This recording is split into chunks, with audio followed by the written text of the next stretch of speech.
Hi everyone, welcome to my mother's kitchen. ഇന്ന് ഞാൻ tomato ചേർക്കാത്ത രസമാണ് ഉണ്ടാക്കുന്നത്.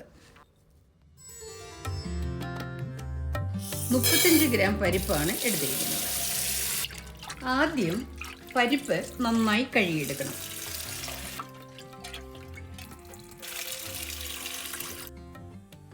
രണ്ട് ലിറ്റർ വെള്ളത്തിൽ വേവിക്കുക. പ്രഷർ കുക്കറിലോ വേറെ പാത്രത്തിലോ വേവിക്കാം.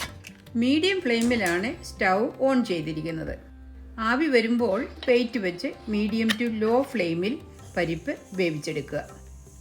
പരിപ്പ് വേകുന്ന സമയത്ത് 15 ഗ്രാം പുളി തിളച്ച വെള്ളത്തിൽ ഇടുക.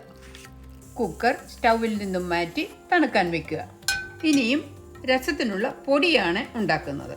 ഒരു പാൻ നന്നായി ചൂടായതിനു ശേഷം 4 ഉണക്കമുളക്, 6 ഗ്രാം മല്ലി, 6 കുരുമുളക്, 1/4 ടീസ്പൂൺ ജീരകം, ഒരു മീഡിയം സൈസിലുള്ള വെളുത്തുള്ളി ഇത്രയും ചേർത്ത് നന്നായി റോസ്റ്റ് ചെയ്തെടുക്കുക. കായം കൂടി ചേർക്കണം. റോസ്റ്റ് ചെയ്തതായതുകൊണ്ടാണ് ലാസ്റ്റ് കായം ചേർത്തത്. തണുത്തു കഴിയുമ്പോൾ നന്നായി പൊടിച്ചെടുക്കുക.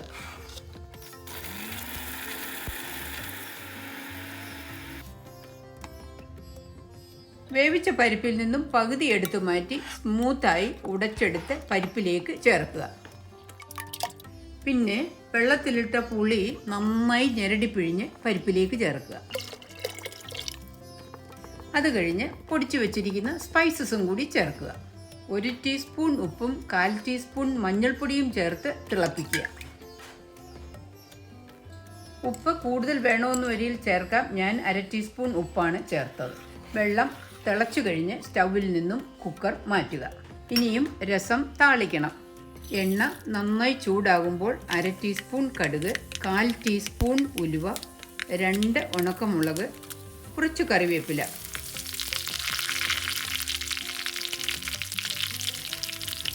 നാല് ചെറിയ ഉള്ളിയും നീളത്തിൽ ചെറുതായി തരിഞ്ഞ് വഴറ്റി രസത്തിൽ ചേർക്കുക. ലാസ്റ്റിൽ ആവശ്യത്തിന് മല്ലിയിലയും ചേർക്കുക. ചോറിന് പറ്റിയതാണ് ഈ രസം. നിങ്ങളും ഇതുപോലെ ഉണ്ടാക്കി നോക്കുക.